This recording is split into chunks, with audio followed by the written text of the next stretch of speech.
The breakthrough that occurred around the year 2000 in the United States was when bankers found out that the poor are honest. And they realized that if you're poor, if you're not rich, you have a different set of values. And you think that a debt is a debt and it's something that has to be paid.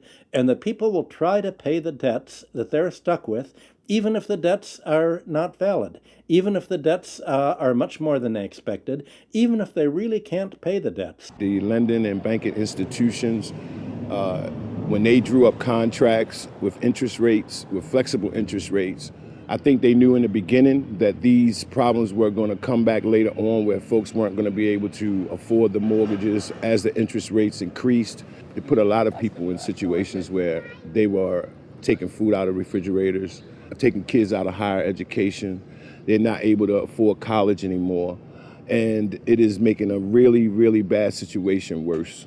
The banks engaged in what was a criminal conspiracy to charge more to the blacks and Hispanics.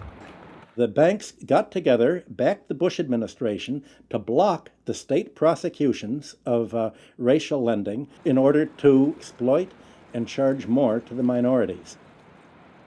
These are loans which were made by one of the major lenders in the city and in this country, Wells Fargo, in which Wells Fargo targeted minority communities in the city, put borrowers into loans that they could not afford, put borrowers into loans that were of the subprime variety, therefore more expensive and less advantageous to the borrowers.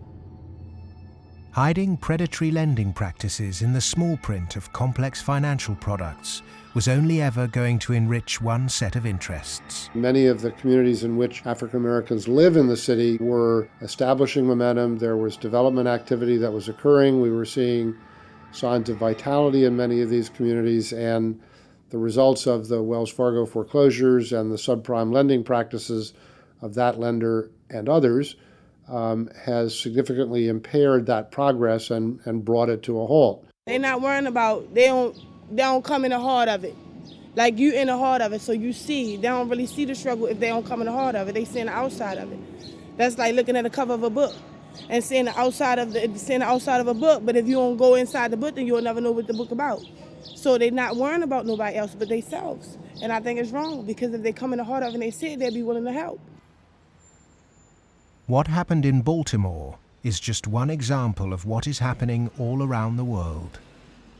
One way to frame this injustice is by branding it a race issue. But when we look really closely, we can see that there is something at play here that transcends race: profit. Not an accident, for instance, that we had the deregulation in our financial industry that was such a disaster. The lobbyists of the finance industry amount to 5 per congressperson. In other words, they pay 5 people for every congressman to explain to them, persuade them, that they should pass legislation that is favorable to the financial industry. The poor people who are devastated don't have the money. They couldn't hire 5 per congressman. So the way our democracy works, it's an unlevel playing field. The financial sector has acquired enormous power, partly through political contributions, so buying favors, but mostly through ideological control, convincing people that finance is good, more finance is better, and unregulated finance without limit is best. And that is really the cornerstone of this, what we call in the United States, the Wall Street-Washington corridor. I mean, if people need any proof as to who's controlling Washington, when the bailout came after Lehman Brothers collapsed, 80% of the population was against the bailout. Notwithstanding that, Congress passed the bailout, just showing, in my view anyway, that it's really under the control of banking interests. It's not a reflection of good democracy when a company, a group of companies, an industry, says our interests are more important than the national interest. How can that happen? Very easy. That's the role of campaign contributions, lobbying, in America's political structure. We have a flawed democracy. This is an advanced oligarchy in the sense that its main mechanism of control, if you like, is through convincing people that you really need, for example, the 6 biggest banks in the United States in the particular form they exist today, with the very light level of regulation. And if you don't have them, if you try to change that, all kinds of awful things will happen. And this is not really blackmail. I mean, it sounds like blackmail, but they convince you it's not blackmail. It's just, that's the way the world is. There's nothing you can do about it. Oh my goodness, you just have to cooperate with them. It's very clever. The Fed is essentially the lobbyist for the commercial banking system. When you say you want to turn regulation over to the Fed, you're saying the financial sector and Wall Street should be self-regulated.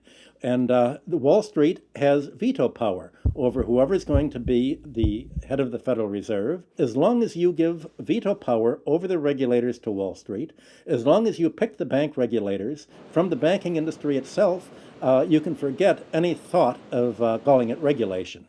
It's deregulation, and to call it regulation instead of deregulation is using Orwellian doublethink. Democracy is government by the people. Plutocracy is government by the rich. In a typical plutocratic state, economic inequality is high, social mobility low, and because of continuous exploitation of the masses, workers find it nearly impossible to climb out of poverty. The equal voting rights movement in the early 20th century abolished a system where rich people had more votes than poor people. But today, lobbying has put pay to that and reduced the American political system to a mere clearinghouse for the concerns of the rich.